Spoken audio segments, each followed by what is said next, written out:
Ubuhanuzi rero muri iyi minsi bukaba ari ikintu abantu benshi cyane bavuga ko gikora kuri bamwe, ariko hakaba hari n'abandi batabyemera bavuga ko ababikora benshi baba bishakira amaronko, cyangwa se ari ibintu byo gutomboza, cyangwa se ari ibintu bahimba bakabiterateranya, ubundi yenda byarangira guhuriraho ugasanga yenda ni ibyanyabyo birabaye. Ariko hari n'abandi bavuga bati mu by'ukuri ibyo bintu by'ubuhanuzi nibyo birakora, biremera.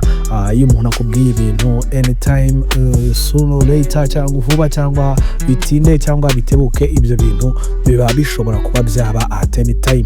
Rero reka mbanze nkumvishe gatoya cyane kuri buno buhanuzi uyu mugabo yazaniye uwitwa Vestine. Akaba ari umugabo witwa Zakayo usanzwe yigisha ijambo ry'Imana, ndetse akaba ari umwigisha w'ijambo ry'Imana. Uyu witwa Zakayo akaba ari ubuhanuzi ngo bukomeye yazaniye Vestine. Si Vestine gusa kuko ubuhanuzi yabuzaniye ndetse n'uwitwa Element, ndetse urumvamo n'andi mazina y'aba stars bagiye batandukanye hano mu Rwanda, amazina akomeye cyane y'aba star urayumvamo hano rwose muri ubu buhanuzi. Hanyuma numara kumva uyu mugabo turi buze kuganira noneho ku kintu cyitwa ubuhanuzi, ubundi bikora gute, nihe tekinike bakoresha, se bariya bakubeshya, cyangwa se niki bakora kugira ngo nakubwire ibintu yenda at any time bizabe, cyangwa se niki kintu akora kugira ngo akubwire ibyo akubwiye nawe uhite ubyizera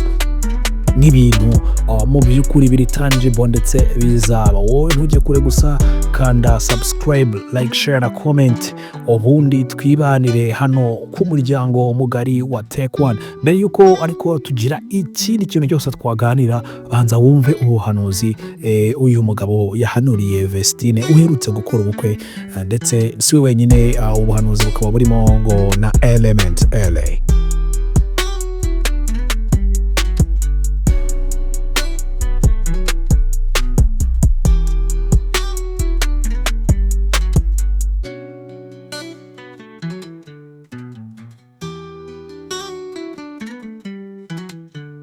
Ubuhanuzi bukomeye kuri uyu mwana warayikoze ubukwe muri iri joro ryakeye. Bikari, uri maso?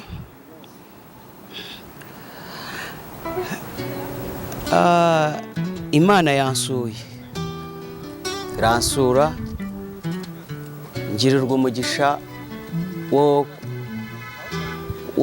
wo gusoma icyapa ho gatoya. Icyapa rero nasomye cyari inyuguti.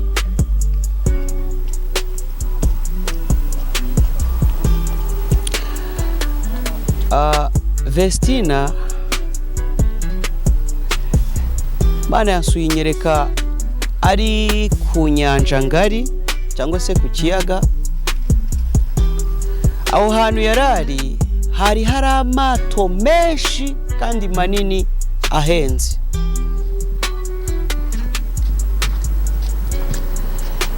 Mbona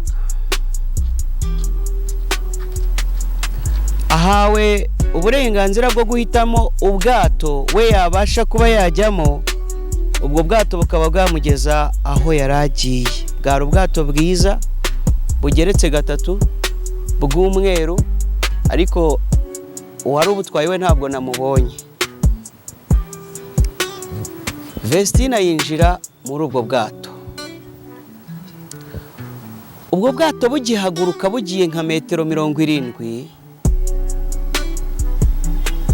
mbona ku musozi wari uri hakurya y'inyanja hari uyu mumama w'umuhanzikazi witwa Aline Gahongayire. Yari yikoreye ijerekani, bigaragara ko avuye kuvoma. Niho yaravuye, ariko nawe nkabona igihe cyamushubije hasi, yambaye nk'umunyagatambaro n'igitenge, akenyeye igitenge. Kuri yasa nyine atari ko asa, ubona nyine ko hari ibintu byahindutse. cyangwa se byahindutse. uwo bari bazi kera atari we, nyine hari ugucishwa bugufi kuri we, nyine gucishwa bugufi, cyangwa se Imana yamuhaye gucishwa bugufi cyane. Uwo musozi rero yarari kuvaho, cyangwa se yarariho yikoreye ijerekani y'amazi, arakebuka abona ubwato bwa Vestina nibwo bugiye mbere, arangije ahamagara n'ijwi rirenga, aramubwira ngo yewe, ubwato bwawe ko bwirukanka cyane, bukaba busize inkombe,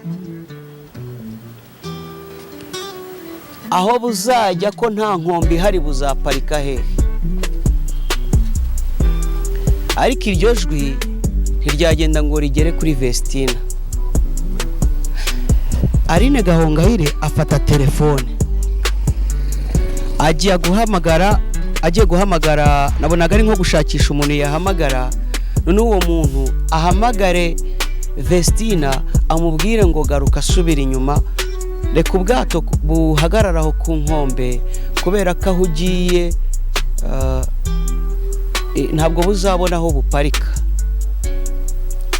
Aline Gahongayire agiye gushaka telefone arayibura, arisaka na cya gitenge aragikenyurura, telefone arayibura. Mama Aline Gahongayire, uri kuvoma ku isoko, kandi isoko uri kuvomaho ayo mazi hari abazagirira umumaro, ariko iriya soko nubwo ari nziza, iyo ugiye kuvoma cyangwa n'abandi bakajya kuvoma aho muvomera,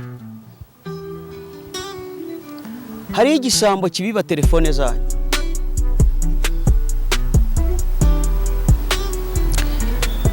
Niyo mpamvu muri iyi minsi bamwe muri guhamagara ijwi ntirirenga igisenge, ukuvuga ngo ufite agasamusamu k'agasoko uri kunyweraho, ariko iyo ugiye kuvoma, iyo utabaye maso, telefone yawe usigara aho ngaho kuri iryo riba. Ashaka telefone arayibura, arangije ubona ko yishwe n'umubabaro, agira agahinda kenshi, aravuga ngo ndababaye ndababaye ndababaye. Arakomeza, nkomeza rero guhanga amaso kuri bwa bwato Vestina yararimo, nitegereza mu bwato mo imbere, mbona mu bwato buruzuye, burimo ibintu byinshi kandi by'agaciro, ariko nitegereje nkabona buri kintu cyose cy'agaciro kiri muri ubwo bwato Vestina yagiye agifata, agenda agishyira mu mwanya wacyo. Amabasa ari mu mwanya wayo, uburiri buri mu mwanya wabwo, byose imbabura ziri mu mwanya wayo, byose biri mu mwanya wabyo. Ariko mbona afite igisabo mu ntoki, yabuze ahantu agishyira. Yafashe igisabo akajya ajya kukimanika bikanga, afata igisabo akajya kugitereka hasi bikanga, afata igisabo agashaka kugisohora hanze biranga, afata igisabo kugira ngo agishyire ku rutugu biranga, afata igisabo kugira ngo agihagatire biranga. Yigira inama aravuga ngo iki gisabo ibiganza bishaka kukisaba ni byinshi kugitwara. Cya gisabo aragifata, yambara umupira munini cyane, afata cya gisabo agishyira kunda, arenzaho umupira. Arengejeho umupira, nagiye kubona mbona agoswe n'ibiganza byinshi. Ni nk'uko urabona, kugira ngo ni nk'uko wafata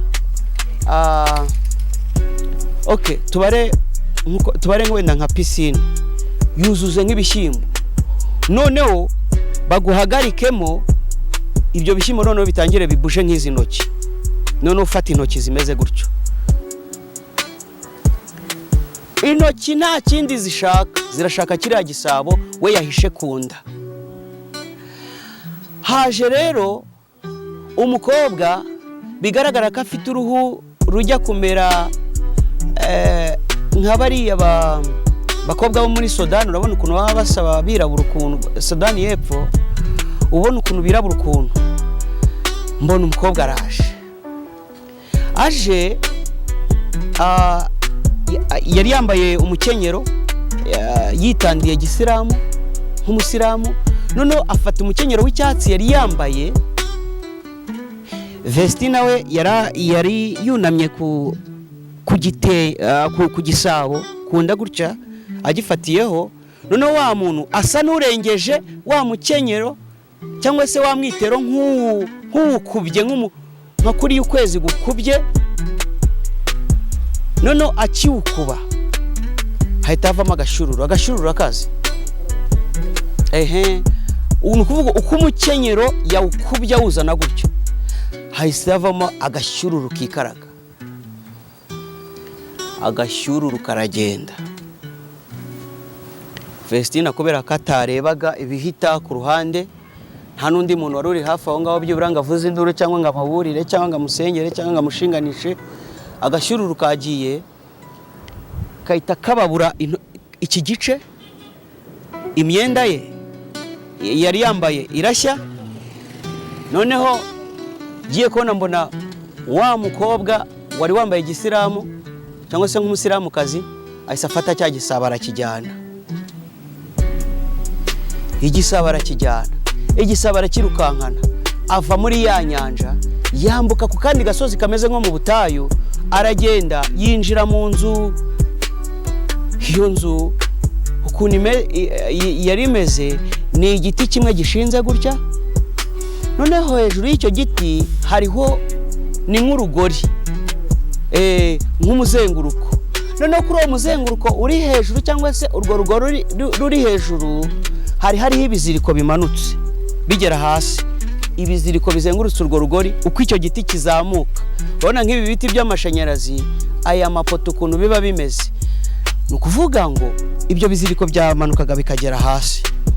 Wa mukobwa arazana cya gisabo yinjiramo, nyine ibirenge bye bihishwa na bya biziriko.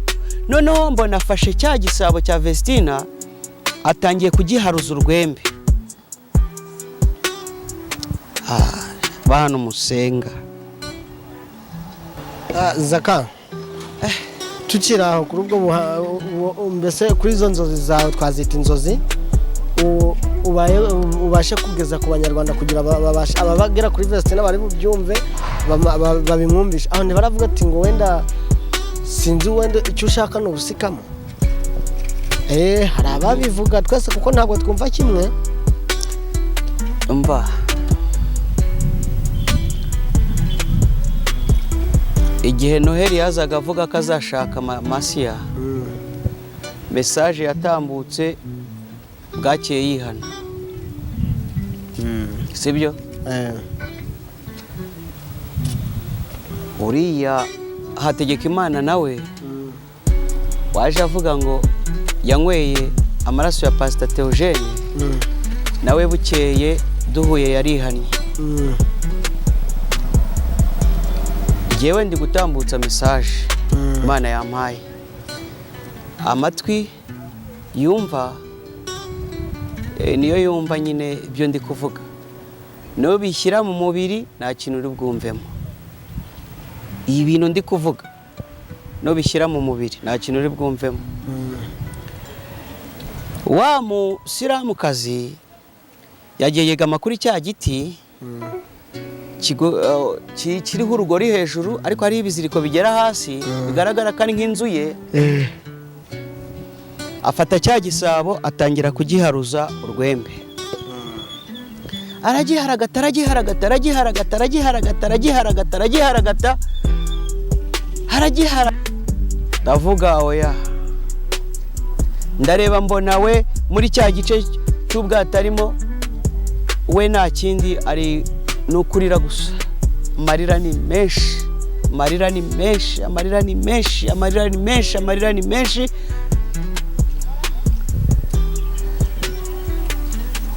Nta muntu bari kumwe, ntawe umuhumuriza, ntawe umuzanira amazi, ntawe umuha ibyo kurya, ntawe umuha akenda ko kwambara. Ari mu nyanja mo hagati, mu bwato bwe n'umushoferi umwe. Icyo gihe cyari igihe cy'umuruho kandi igihe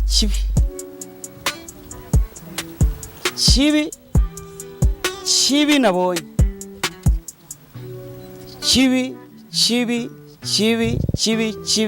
kibi cyane.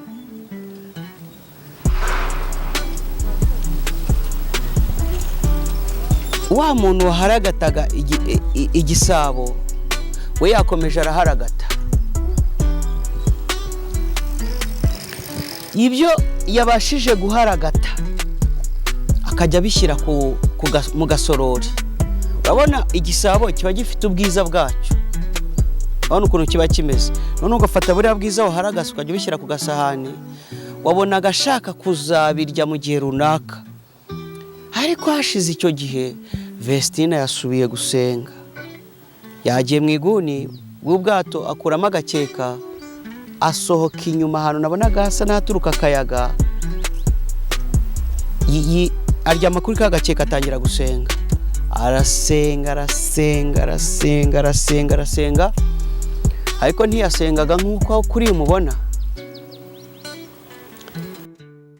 Yes, nyuma rero yo kumva uyu mugabo witwa Zakayo, ni umugabo usanzwe yigisha ijambo ry'Imana kuri YouTube. Afite YouTube channel ye yigishirizaho ijambo ry'Imana ndetse agenda atangaho n'ibiganiro n'ubuhanuzi bugiye butandukanye, kuko akora content cyane z'iyobokamana. Uyu rero akaba ari we ufite ubuhanuzi ndetse akaba avuga ko rwose ubuhanuzi at any time rwose ngo bushobora kuba bwasohoka. Ariko cyane urabyumva ko akenshi avuga ko yabonye, sinzi banza bari inzozi yenda yarose, akaba yaza akazibwira abantu. Hanyuma rero reka twiganirira ahubwo nyuma yo kumwumva we yenda ufite uko wamujudginze, ufite uko wabitekereje, ufite yenda nuko ufata ibintu by'ubuhanuzi, ufite nuko bitekereza. Ariko se buriya nyuma yo kumva uyu muhanuzi hari icyo yenda biri buze guhindura ku byo ubitekerezaho cyangwa se ku buryo ubifata? Kuko akenshi na kenshi buriya hari igihe umuntu abyuka mu gitondo yenda yarose nk'inzozi, bitewe nuko urumva Vestina nibwo agikorwa ukwe. Umuntu yenda ashobora kuba yarabibonye, yaramutekereje kuko ni umusitari, ni umuntu munini cyane. Noneho mu kuramya no guhimbaza Imana aricyo gisata uyu mugabo nawe abarizwamo, akaba mu by'ukuri yenda yarabitekereje hose, akaba yabyibazaho. Hanyuma yenda brain ikaza kumuha izo images nijoro aryamye, akaba yenda yabigira ubuhanuzi. Kandi icyo nacyo tukihorere, kuko ibyo ari byose buriya afite we icyo ashingiraho abyita ubuhanuzi. Ariko se wakibaza uti hari uburyo ki buba bworoshye cyane ku buryo ki umuntu uriya munini yenda niba utabasha no kumubona, abagifite imbuga nkoranyambaga, abafite ahantu henshi wamwandikira iyo message cyangwa se wanarecordinga voice note ukaba wayimwoherereza, ugomba kuzana yenda ubwo buhanuzi bwe kuri YouTube niba ari n'ubuhanuzi bwe wahawe, kuko wabuhawe privately, wabuhawe wenyine mu buryo bwawe wenyine, uri wenyine. Sinzi impamvu rero, sinumva impamvu ari ngombwa ko agomba kubuzana ku mbuga nkoranyambaga, cyane noneho kuri YouTube. Bigaragara ko ibyo ari byo byose ataba ari ibintu yenda aje gukora, kuko ibyo ari byo byose iki kiganiro aba yakoze YouTube bigomba guhita imutamo ibiceri rwose, ibiceri biba bigomba guhita biza. Rero wakibaza uti uyu mugabo niba ari Imana yabimutumye, ubundi kubera iki yabizanye ku mbuga nkoranyambaga? Na cyane ko uyu mugabo ugereranyije n'izina Vestina afite, yenda ushobora gusanga yenda uyu mupapa arimo ashaka kuba yaprofita ku izina uyu mwana amaze igihe kinini cyane yubaka mu kuramya no guhimbaza Imana, dore ko byanamuhiriye bikaba byaragenze neza, ndetse akaba yarahesheje n'ababyeyi ishema rwose kuri uyu wa gatandatu ku itariki 5 z'ukwezi kwa karindwi, aribwo yaje kuba yakora ubukwe. Uyu akaba rero ikiganiro gisohoye kuri tariki 7 z'ukwezi kwa karindwi akaba ari bwo yasohoye kino kiganiro. Ukibaza uti se mu by'ukuri ko ibintu byose atigeze abimubwira yenda na mbere ko atigeze nabivugaho mbere, gusa muri iyi minsi nyine nta wamenya video nk'izi ngizi zirasohoka umuntu akaza out from nowhere, akaza rwose from nowhere ubundi akaba yakikorera ibintu nk'ibi ngibi.